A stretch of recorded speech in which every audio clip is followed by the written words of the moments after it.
اور ایک بہن نے سوال کیا تھا کہ جو جو استغفار ہے، صلاۃ الشکر ہے، صلاۃ الحاجت ہے،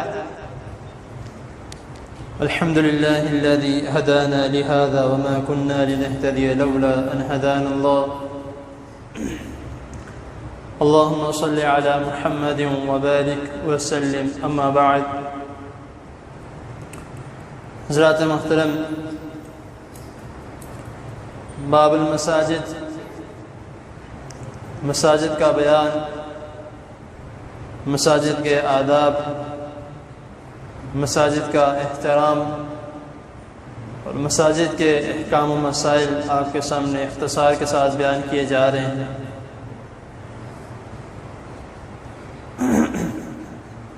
ہم جب کسی کے گھر جاتے ہیں اور وہاں پر جا کر جب کھانے کے ٹیبل پر، دسترخوان پر بیٹھتے ہیں تو دعوت دینے والا جو میزبان ہے وہ یہ کہتا ہے کہ جناب سب آپ کے لیے ہی بنا ہے، جی بھر کر کھائیے،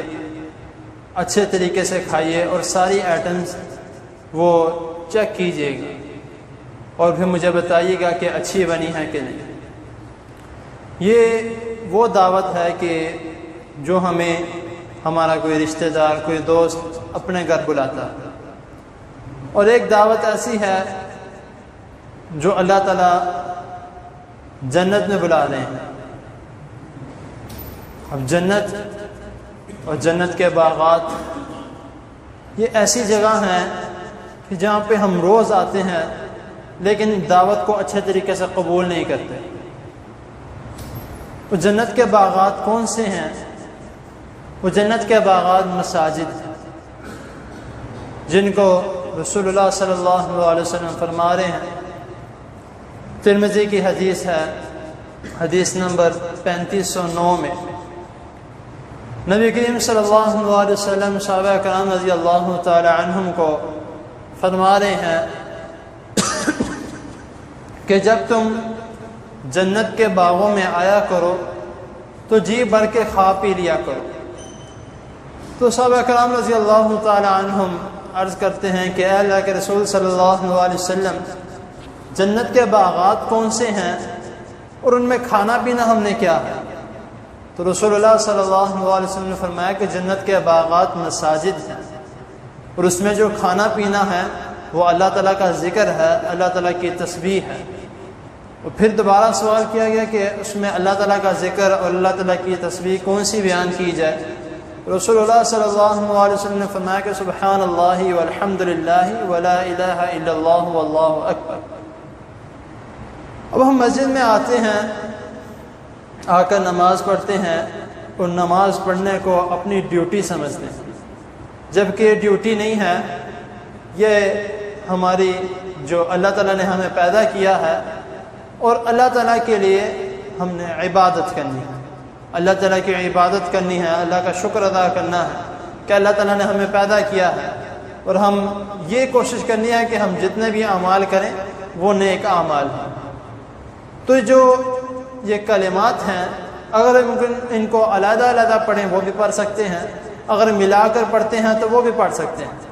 اور یہ صرف اور صرف مساجد میں پڑھنا مخصوص نہیں ہے،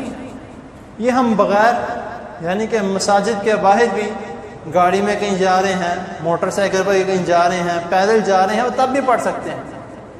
ان چند کلمات کا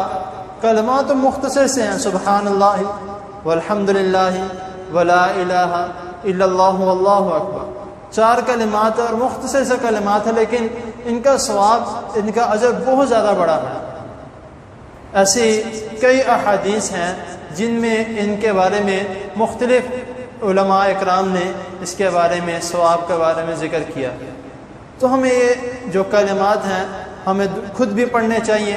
اپنے دوستوں کو بھی پڑھانے چاہیے، اپنے بچوں کو بھی یاد کروانے چاہیے، اور جب مسجد میں آتے ہیں تو خاص طور پر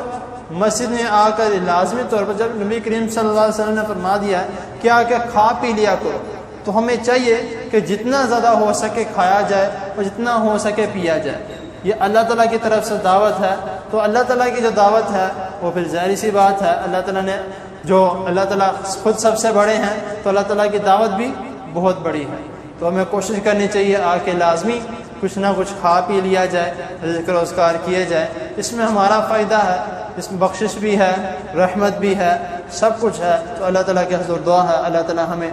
جو سنا جو اس نے اس کو سمجھنے کے، اس پر عمل کرنے کی توفیق عطا فرمائے۔ اور ایک بہن نے سوال کیا تھا کہ جو جو استغفار ہے، صلاۃ الشکر ہے، صلاۃ الحاجت ہے، تو انہوں نے کہتے ہیں کہ کسی نے ان کو میسج بھیجا تھا کہ یہ پڑھنا چاہیے، ہماری گناہ بہت ہوتے ہیں یا ہمیں اللہ تعالیٰ کچھ دیتے ہیں تو تب شکر ادا کرنا چاہیے، اگر کوئی چیز چاہیے تو اللہ تعالیٰ سے مانگنا چاہیے۔ بات بالکل ٹھیک ہے کہ جب ہمیں اللہ تعالیٰ نے ہمیں کچھ دیا ہے تو سجدہ شکر بھی کیا جائے، اگر نماز پڑھنی ہے تو 2 رکعت نفل پڑھ کے تو اللہ تعالیٰ سے شکر کیا جائے، اگر گناہ ہیں، گناہوں کی وجہ سے کافی پریشانیاں ہیں تو اس کی وجہ سے 2 نفل پڑھ کے استغفار کیے جائے، یا ویسے سجدے میں گر کے اللہ تعالیٰ سے استغفار کیا جائے، اور اگر کوئی چیز چاہیے تب بھی 2 نفل پڑھ لیے جائیں تو اللہ تعالیٰ سے وہ چیز مانگ لی جائے، انشاءاللہ اللہ تعالیٰ لازمی دیں گے۔ ادھر ایک مین چیز آتی ہے کہ اکثر معذرت کے ساتھ کہ جو لوگ ہیں وہ یہ کہتے ہیں کہ جب ہم نے نفل پڑھنے ہیں تو اس کے لیے ہمیں باقاعدہ نیت کرنی پڑے گی بول کر۔ نیت نماز ہو، نفل ہو، سنتیں ہوں، بول کر نیت کسی بھی چیز سے ثابت نہیں ہے، حدیث ہو، قرآن مجید ہو، کہیں پہ بھی نیت الفاظ بول کر کہیں سے بھی ثابت نہیں۔ آپ نے اکثر حدیث سنی ہے جو مشہور حدیث ہے انما الاعمال بالنیات، اعمال کا دار و مدار نیتوں پر ہے، اور نیت کا مطلب ہوتا ہے دل کا ارادہ۔ آپ نے جو بھی کام کرنا ہے آپ بول کے تو نہیں شروع کرتے،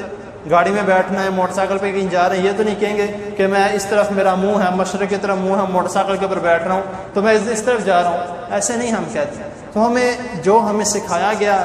کوشش کرنی چاہیے بس اسی کے مطابق عمل کیا جائے، نہ کہ اس میں اضافہ کیا جائے نہ اس میں کمی کی جائے۔ اللہ تعالیٰ کے حضور دعا ہے اللہ تعالیٰ ہمیں صحیح دین کو سمجھنے کے، اس پر عمل کرنے کی توفیق عطا فرمائے۔ جزاکم اللہ۔